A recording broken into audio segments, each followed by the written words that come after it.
Hello guys! Nandito naman tayo para magluluto ng isang peanut butter blondies.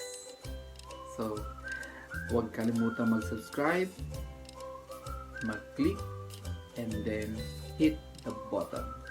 Kung gusto nyo mapanood hanggang sa dulo, nandun ang ating recipe. At ito ay may konting kaalaman para sa inyo. Lalo na para sa iyo. So, tara na guys!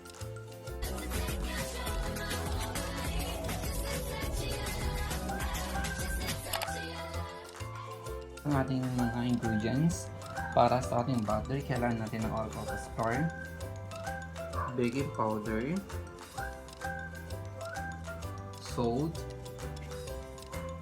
nuts or cashew nuts or peanuts, light brown sugar, salted butter, kailangan din natin ng vanilla, dark brown sugar, peanut butter, eggs, and then corn syrup.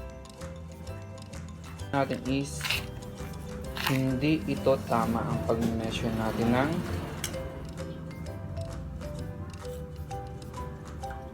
brown sugar or dark brown sugar. Hindi yan tama. Okay? Ano ang tamang proseso? So, ang tamang proseso guys is lalagay natin dito. So, kung may shovel kayo, mas maganda. Kung wala naman, pwedeng gumamit ng kutsara naman. So, we are going to press that one hanggang ito ay ma-measure siya. Ma-compress. Okay? So, ibig sabihin, tingnan nyo, ang laki ng kaibahan, may kulang. Okay? So, we're going to press that one hanggang ito ay pumantay o ma-level siya.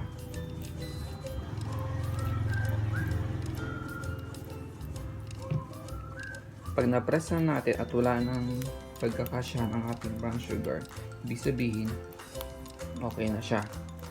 Okay?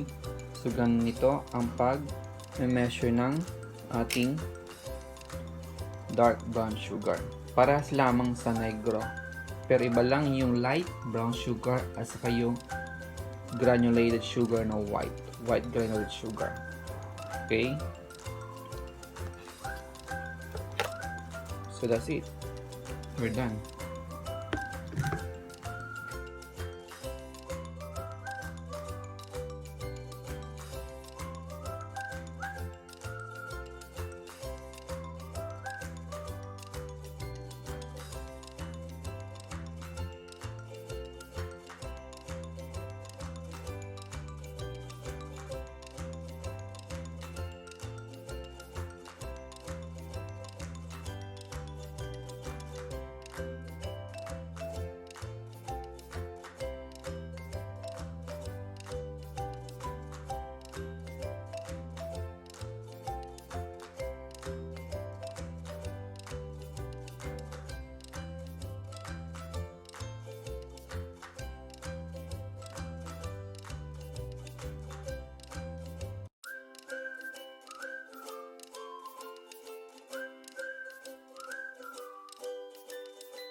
So yun na guys, ready na for the assemble use cupcake. So ang gagamitin natin is we're going to use the cupcake liner.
Ito na guys ang ating ingredients. Huwag kalimutan mag-subscribe sa aking channel, Filipino Icor Cooking Time. Thank you for watching. Have a good day.